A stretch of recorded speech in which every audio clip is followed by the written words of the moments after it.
ങ്ങളില് അടിമത്തങ്ങളില് കുടുങ്ങിക്കിടക്കുന്ന മക്കൾ, ഇതിൽ നിന്ന് നമ്മുടെ മക്കളെ മോചിപ്പിക്കാൻ വേണ്ടിയാണ് നമ്മൾ ഈ ഒരു പുതിയ ശുശ്രൂഷ ആരംഭിക്കുന്നത്. വിമോചന പ്രാർത്ഥന വിശുദ്ധ യൗസേപ്പ് പിതാവിന്റെയും പരിശുദ്ധ അമ്മയുടെയും വിശുദ്ധ മിഖായേൽ മാലാഖയുടെയും ഒക്കെ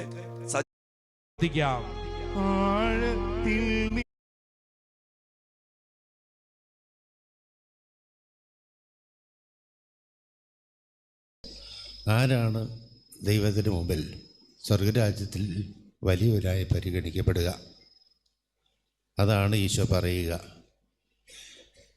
കാരണം അപ്പോസ്തലന്മാരുടെ ഇടയിൽ ഒരു ചെറിയ തർക്കമുണ്ടായി. തങ്ങളിൽ ആരാണ് ഒന്നാം സ്ഥാനം അർഹിക്കുന്നവൻ? പത്രോസ് വിചാരിച്ച് ഞാനായിരിക്കുമെന്ന്, തോമാ വിചാരിച്ച് ഞാനായിരിക്കുമെന്ന്, യാക്കോബ് വിചാരിച്ച് ഞാനായിരിക്കുമെന്ന്. അങ്ങനെ ഓരോരുത്തരും തമ്മിലൊരു തർക്കമുണ്ടായി കഴിഞ്ഞു. ഈശോ അത് മനസ്സിലാക്കിയിട്ടാണ് അവരോട് ചോദിച്ചത്, നിങ്ങളിൽ ആരാണ് വലിയവൻ എന്ന് നിനക്ക് നിങ്ങൾ തർക്കിക്കുന്നത് എന്തിനാ? അങ്ങനെ ഒരു തർക്കത്തിൻ്റെ ആവശ്യമില്ല. കാരണം വലിയവൻ ആകണമെങ്കിൽ ചെറിയവനാകണം. നമുക്കറിയാം, നമ്മൾ ഒരു പാട്ട് കേട്ടിട്ടുണ്ട്, എത്ര വലുതാകാൻ എത്ര ചെറുതാകണമെന്ന്. തിരുവോസ്തിയെക്കുറിച്ചാണ് പറയുന്നത്. ചെറിയ 25 വയസ്സേടോ 50 വയസ്സേടോ വട്ടത്തിലുള്ള ഒരു തിരുവോസ്തിയിലേക്ക് ഈശോ സ്വയം ചുരുങ്ങി അത് തൻ്റെ ശരീരരക്തങ്ങളായിട്ട് മാറ്റി നമുക്ക് ഭക്ഷണപാനീയങ്ങളായി തരുന്നുണ്ട്. അപ്പം അത്രയും സ്നേഹം നമ്മളോട് കാണിക്കാൻ വേണ്ട യോഗ്യതയൊന്നും നമുക്കില്ല. എങ്കിലും അത്രയും ചെറുതാകണമെങ്കിൽ ആ ചെറുതാകുന്ന വ്യക്തിയുടെ മനസ്സ് എത്ര വലുതായിരിക്കണം എന്നാണ് ആ പാട്ടെഴുതിയ അച്ഛൻ പറഞ്ഞു വയ്ക്കുക. എനിക്ക് നിങ്ങളോട് അതേ പറയാനുള്ളൂ. നമ്മളൊക്കെ വലിയവരാകുന്നത് ജീവിതത്തിൽ ചെറുതാകുമ്പോഴാണ്. എത്ര ചെറുതാകുന്നോ അതനുസരിച്ച് നമ്മൾ വലിയവരാകും എന്നുള്ളതാണ് പ്രമാണം.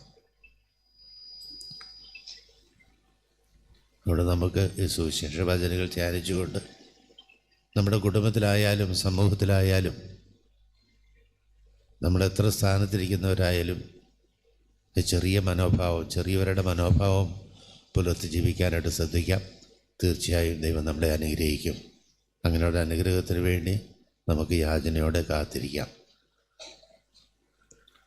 ഇപ്പോൾ എൻ്റെ മനസ്സിൽ പെട്ടെന്ന് കടന്നു വന്ന ഒരു ചിന്തയുണ്ട്. ചിന്തയല്ല, ഒരു സംഭവം. 2013 നവംബർ 15 വെള്ളിയാഴ്ചയാണ് ഈശോയുടെ തിരുമുഖം ഇവിടെ തിരുവോസ്തിയിൽ പ്രത്യക്ഷമായതെന്ന് പറഞ്ഞാൽ നിങ്ങൾക്കറിയാം. അത് കഴിഞ്ഞ് നമ്മുടെ ഇടവകയിൽ വിളക്കന്നൂർ എല്ലാ വെള്ളിയാഴ്ചയും വൈകുന്നേരങ്ങളിൽ ഒരു മണിക്കൂർ വചന ശുശ്രൂഷയും അതിനുശേഷം ആരാധനയും പിന്നെ കുർബാനയും ഒക്കെ ഉണ്ടായിരുന്നു. ആദ്യ വെള്ളിയാഴ്ചയിൽ വിസ്തൂരയുടെ പ്രദർശനവും. പക്ഷേ നാളുകൾ ചെല്ലുന്തോറും വെള്ളിയാഴ്ചകളിൽ ആൾക്കാരുടെ പങ്കാളിത്തം കുറഞ്ഞപ്പോൾ ഞാനിങ്ങനെ ഒരു ദിവസം പള്ളി മറ്റു നിന്നപ്പോൾ കുറച്ച് അമ്മച്ചിമാർ അതിലേ വന്നപ്പോൾ ഞാൻ അവരോട് വെറുതെ പറഞ്ഞു, ഇത് കർത്താവ് നേരിട്ട് ഇറങ്ങി വന്ന് നമുക്ക് ദർശനം തന്നിട്ടും കർത്താവിനെ വിശ്വസിക്കാനോ ഈ പള്ളിയിൽ വന്ന് കർത്താവിനോട് പ്രാർത്ഥിക്കാനോ നമ്മുടെ ആൾക്കാർക്ക് മടിയാണല്ലോ, അതെന്നെ അങ്ങനെ സംഭവിക്കുന്നതെന്ന് ചോദിച്ചു. അപ്പോൾ അവർ നിന്ന് മറുപടി, വിശ്വാസമൊന്നും ഇല്ലാഞ്ഞിട്ടല്ല അച്ഛാ, വിശ്വാസമൊക്കെ ഉണ്ട്, പക്ഷേ അത് പുറത്ത് പ്രകടിപ്പിക്കാനുള്ള മടി കൊണ്ടോ അല്ലെങ്കിൽ മറ്റുള്ളവർ നമ്മളെക്കുറിച്ച് എന്ത് ചിന്തിക്കുമെന്നുള്ള ഭയം കൊണ്ടോ ഒക്കെ ആൾക്കാർ ഇറങ്ങാതിരിക്കുന്നതാണ്. അങ്ങനെ ഭയക്കുകയോ മറ്റുള്ളവർ നമ്മളെക്കുറിച്ച് എന്ത് ചിന്തിക്കുമോ എന്ന് വിചാരിക്കുകയോ ചെയ്യേണ്ട ഒരു കാര്യവും വിശ്വാസത്തെ സംബന്ധിച്ചില്ല. നമ്മുടെ വിശ്വാസം നമ്മുടെ വ്യക്തിപരമായ കാര്യമാണ്. അത് നമുക്ക് എങ്ങനെ വേണമെങ്കിലും പ്രകടിപ്പിക്കാം, എവിടെ വേണമെങ്കിലും പ്രകടിപ്പിക്കാം. അത് ആദ്യം ബോധ്യപ്പെടുത്തേണ്ട കാര്യവുമല്ല. ഇപ്പം ഞാനിത് പറയാനുള്ള കാരണം നമ്മുടെ ചിങ്ങല്ലയിലെ ഇൻസച്ചൻ്റെ അമ്മ ഇവിടെ ഇരിപ്പുണ്ട്, താമ.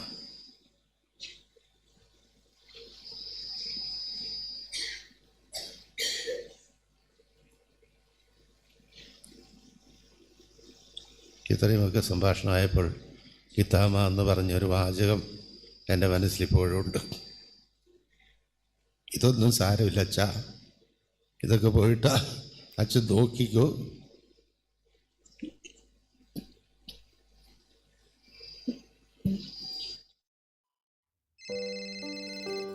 हाँ बोल बेटा करण। क्या? जिंदगी की रोज की दौड़ में हम अक्सर चीजें भूल जाते हैं। अंकल